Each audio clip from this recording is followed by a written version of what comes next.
Vamos a orar, hermanos, para dar inicio a este tiempo. Bendito y alabado seas, oh Señor. Te damos gracias, Señor, por este tiempo. Te pedimos, oh Dios, de que seas, Señor, tu Santo Espíritu, Señor, dirigiéndonos, Señor, a toda verdad, Señor, permitiendo, Señor, que en esta hora podamos, Señor, experimentar, Señor, esa palabra tuya, Señor, en nuestras vidas, Señor, sea tu Santo Espíritu, Señor, ayudándonos, Señor, a no solamente conocerla, sino a ponerla por obra en nuestras vidas, Señor. Te lo pedimos en el nombre de Jesús. Amén. Amén. Hermanos, 2000 años después de su sacrificio, de haber cambiado la historia, de haberle dado esperanza a la humanidad, es de suma importancia meditar en lo que simboliza ese sacrificio de Cristo para la humanidad en nuestro tiempo y lo que representa de igual manera para la humanidad en el futuro. Hay un problema, hermano, y es que hemos tomado este acontecimiento muy a la ligera. Es necesario que meditemos en cada parte de ese sacrificio hecho por Jesucristo por toda la humanidad. Hoy vamos a estar meditando acerca de las 7 palabras de Jesucristo. Quizás muchos ya han escuchado mensajes acerca de esto, pero es importante que meditemos en ello. Y vamos a iniciar de inmediato por causa del tiempo. Vamos a buscar en Lucas 23:34. Lucas 23:34. Es el primer texto que vamos a ocupar en este tiempo. Lucas 23:34.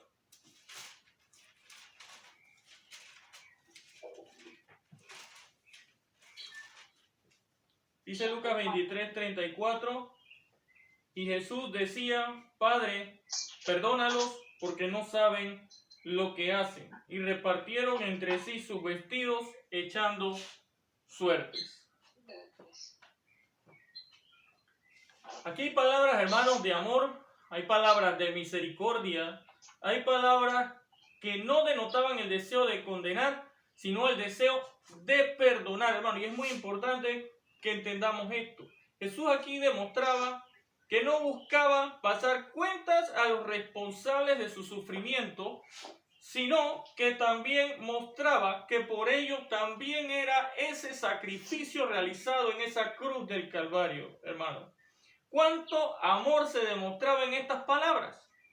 Había un gran amor demostrado de parte de nuestro Señor en estas palabras, un amor capaz de perdonar a quienes tanto daño le estaban causando.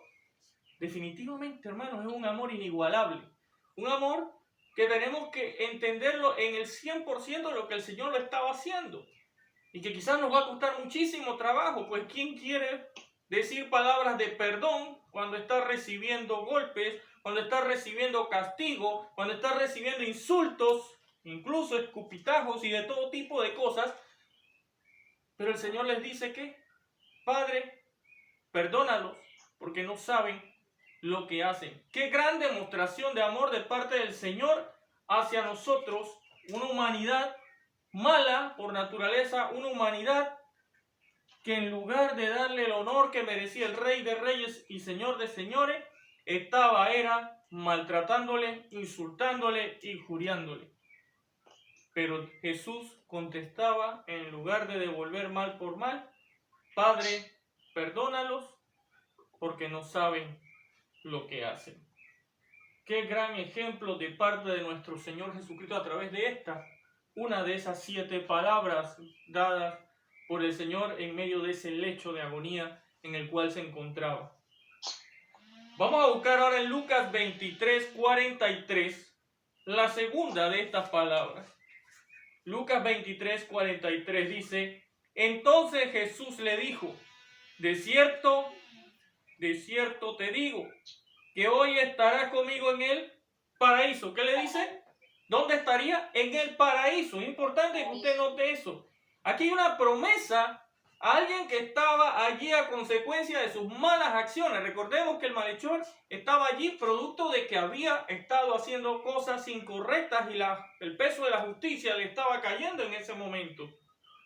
Es cierto que estaba junto a Jesús, alguien que no merecía estar allí, pero él sí tenía todas las razones para estar en ese lugar siendo crucificado. Y en medio de esa agonía, hace una buena acción. Y es que reconoce a quién estaba ahí a su lado. Él reconoce que solamente en Jesucristo podía encontrar el perdón.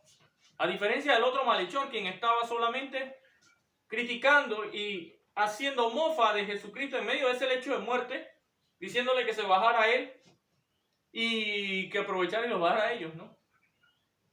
Pero este otro sí reconoce y incluso confronta al otro y le dice, ¿no temes a Dios? Nosotros estamos aquí a causa de lo que hemos hecho, mas este qué mal ha hecho. Y él aquí en este momento llega delante de Jesucristo y le pide que se acuerde de él. Y Jesucristo le responde de una manera tan, pero tan importante. Y es que le dice, de cierto te digo, que hoy estarás conmigo en el paraíso. Aún en el lecho de muerte, Jesús estaba preocupado por sus prójimos hermanos. Aún en ese momento, él estaba preocupado por esas personas, esas almas perdidas que estaban allí junto a él. Allí Jesús estaba preocupado. Ahora, ¿cuánto más puede Jesús también haber pensado en nosotros y la liberación de nuestras almas en ese mismo lecho de condenación? Él estaba pensando también en toda la humanidad, no solamente en esos dos que estaban allí junto a él, él estaba pensando en toda la humanidad. Ahora, ¿no deberíamos nosotros también imitar a este malhechor y reconocer en Jesús a quien puede liberarnos? Reconocer que Jesús es quien puede liberarnos. ¿No podríamos también nosotros reconocerlo al igual que lo hizo este malhechor? Claro que podemos hacerlo, hermano, pues el Señor Jesús es el único que puede traer liberación al hombre. Y pasamos a la siguiente palabra. Vamos a buscar en Juan capítulo 19. Juan capítulo 19, vamos a leer los versos 26 y 27. Aquí está la tercera de estas palabras. Juan 19, 26 y 27. Cuando vio Jesús a su madre y al discípulo a quien él amaba, que estaba presente, dijo a su madre, mujer, he aquí tu hijo. Y después dijo al discípulo, he aquí tu madre. Desde aquella hora el discípulo la recibió en su casa. Amén. Amén. El amor y sacrificio de Jesucristo no era algo que lo apartase de seguir dando ejemplos a todos nosotros. En medio de su agonía, enseña del amor entre los hermanos y del cuidado entre todos, hermanos. Y esto es lo que le demuestra al decirle a su madre que viera en Juan y en los discípulos a sus hijos. Y también le dice a Juan en específico que viera en María su madre. Les da una lección de cuidado y amor los unos para con los otros. Una lección tan importante en tiempos como los que vivimos hoy, hermanos, en los cuales debemos demostrar ese amor y cuidado que también evidencia lo que Él nos dijo, de que en esto conocerían todos que somos verdaderamente sus discípulos. ¿En qué es eso, hermano? Si nos amamos los unos a los otros, como dice Juan 13:35. Y muchas veces hemos cantado de eso, pero hoy es el momento de vivirlo. Hoy es el momento de estar pendientes los unos de los otros. Principalmente, hermanos, entre los hermanos de la fe. Pues es aquí donde da el ejemplo el Señor Jesús y le dice, María, he aquí tu hijo. Y le dice, he aquí tu madre, a Juan. Hay un claro ejemplo, hermano, de que el Señor estaba enseñando del cuidado y del amor que debemos tener entre quienes decimos creer en Él. Y aquí viene la siguiente palabra, la cuarta. Dios mío, ¿por qué me has desamparado? Y vamos a buscar en Marcos capítulo 15. Marcos capítulo 15, verso 34. Dice así, y a la hora novena Jesús clamó a gran voz diciendo, Eloi, Eloi, lama sabactani, que traducido es, Dios mío, ¿por qué me has desamparado? Hermano, una expresión que muestra al Señor en su humanidad, sintiendo en ese momento que el Padre había quitado su mirada de él. Esto a consecuencia de todo el pecado de la humanidad que llevaba sobre sí de forma voluntaria, hermano, a estar pagando el precio por los mismos. Él lo estaba haciendo de su propia voluntad. Había echado sobre sí el pecado de toda la humanidad, hermano. Amén. Era voluntario. Jesús en ese momento, Él era la ofrenda, pero también era el sacerdote que estaba presentando ese sacrificio. En propiciación, hermano, en pago por los pecados de la humanidad para apaciguar la ira de Dios.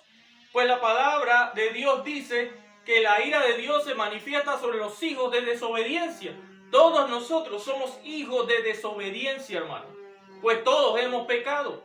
Entonces, para apaciguar la ira de Dios era necesario el sacrificio. ¿Y qué mejor que el sacrificio perfecto realizado por Jesucristo en la cruz del Calvario? No hay mejor sacrificio que ese. Jesús en ese momento experimentaba el peso, la carga de todos esos pecados. Jesús era 100% Dios, hermano, pero también era 100% hombre en ese momento. Mucha gente dice que era capaz de hacer todo lo que podría hacer como Dios, pero también era 100% hombre, haciendo ver de que podía sentir todo lo que nosotros sentimos como humanos. Entonces Jesús en ese momento sentía el enorme peso del pecado de la humanidad sobre sí como hombre. Podía experimentar el dolor físico, pero también el dolor emocional. Pero también, como Dios, podía experimentar cómo el Padre había apartado su mirada a causa del pecado que estaba llevando sobre sí. Porque Él estaba llevando ese pecado como que fuese de Él. Y por eso Él experimentaba como Dios su repudio a ese pecado, como el Padre había apartado su mirada de Él. Pero Jesús, hermano, como hombre, experimentaba el peso, el dolor emocional y físico a consecuencia de esos pecados. Y pasamos a la quinta palabra, tengo sed. Vamos a buscar en Juan 19, 28. Juan 19, 28. Después de esto, sabiendo Jesús que ya todo estaba consumado, dijo, para que la escritura se cumpliese, tengo sed. Mira la palabra de Jesús, tengo sed. Hermano, y esta es otra palabra que muestra la humanidad que Cristo experimentaba en ese momento de agonía, en medio del calor del día y de la pérdida de su fluido, llámese su sudor, su sangre, porque Él había pasado todo ese tiempo siendo lastimado, cargando esa cruz, y tras eso, hermanos, el tiempo que ya llevaba en esa cruz del Calvario, ahí estaba como hombre experimentando el sufrimiento, el dolor, pero también experimentaba, hermano, sed. Es importante que entendamos esto, hermano. En ese momento, Él estaba mostrando su capacidad de sentir al igual que cada uno de nosotros. Pues Jesús puede sentir lo mismo que usted y que yo, hermano. Jesús es capaz de entendernos a la perfección, pues Él también fue 100% hombre. Por eso Él es capaz de experimentar y de poder entender cualquier cosa que a nosotros, hermanos, nos ocurra. Porque Él fue 100% hombre. Y de allí pasamos a la sexta palabra, hermanos. Vamos a buscar en Juan 19, verso 30. Cuando Jesús hubo tomado el vinagre, dijo, consumado es. Y habiendo inclinado la cabeza, entregó el espíritu. Esta palabra, hermano, indica que todo estaba cumplido. El plan se había ejecutado, por lo que ya la redención, el plan de redención de Dios era un hecho, hermano. Todo se había cumplido. Estas palabras no solo eran dichas a Dios Padre, sino también a cada uno de nosotros para que podamos tener, hermanos, la seguridad de que Jesús cumplió el plan de salvación establecido por Dios desde el principio de los tiempos. Pues muchos piensan que es que Dios fue cambiando los planes a lo largo de la historia, pero en realidad Dios conoce las cosas desde mucho antes que sean. Desde el principio de los tiempos ya Jesús sabía que el ser humano iba a ser incapaz de cumplir con la ley. Y ya Dios había establecido el plan de que era necesario que su Hijo viniese a esta tierra para el perdón de los pecados de la humanidad. Por eso cuando Jesús dice aquí, consumado es, Jesús está diciendo como les decimos, no solo a Dios, sino también a toda la humanidad, el plan de Dios se ha ejecutado. Ahora la salvación por gracia es un hecho. Ahora ya hay un precio capaz de pagar para que ustedes sean perdonados. Ahora hay un precio ya dado por adelantado para que ustedes no sean condenados a causa de sus pecados. Esa palabra es tan grande en nuestras vidas, hermanos. Es una palabra que en realidad para nosotros significa que ahora hay oportunidad, que ahora sí podemos recibir salvación, que ahora no somos condenados a causa de nuestros pecados, pues ya el precio fue pagado por adelantado, hermanos. Amén.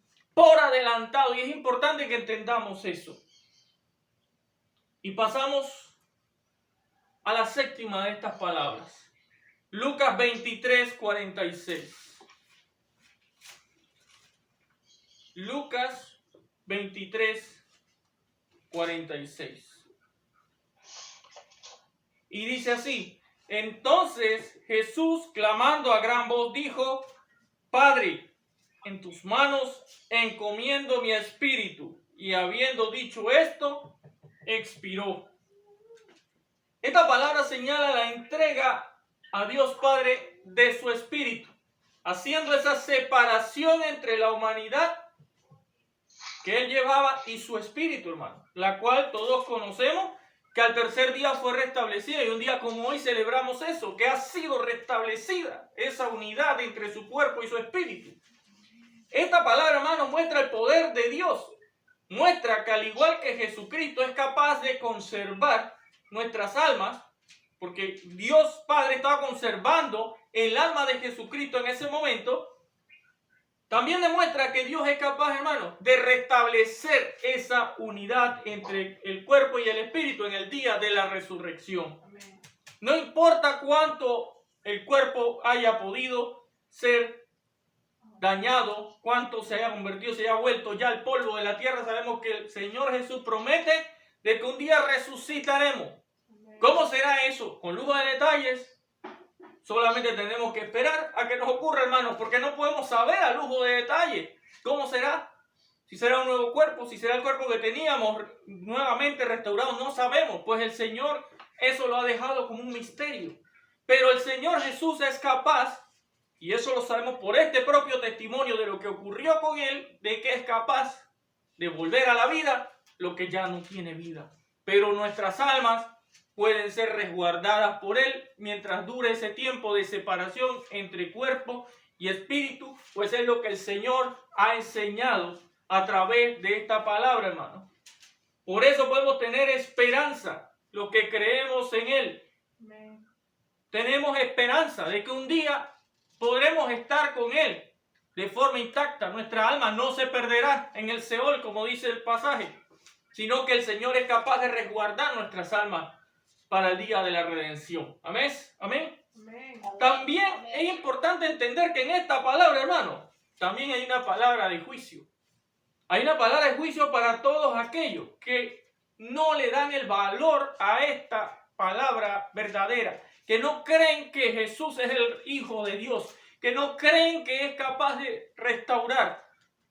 Pues todo aquel que no crea igual va a resucitar, pero va a resucitar para postrarse delante del gran trono de Dios, donde el Señor apartará las ovejas de los cabritos. Amén. Donde el Señor apartará a los que han creído de los que no han creído, y los que no han creído serán llevados al lago de fuego, al infierno, como dice esta palabra también.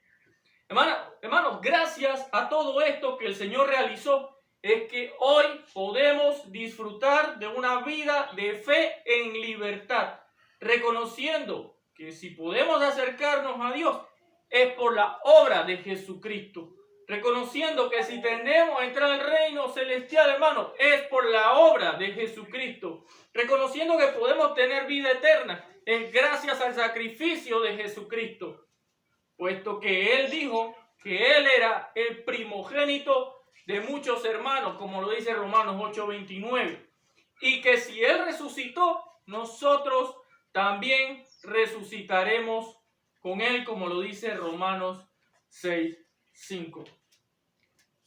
Estas son las 7 palabras del Señor Jesús.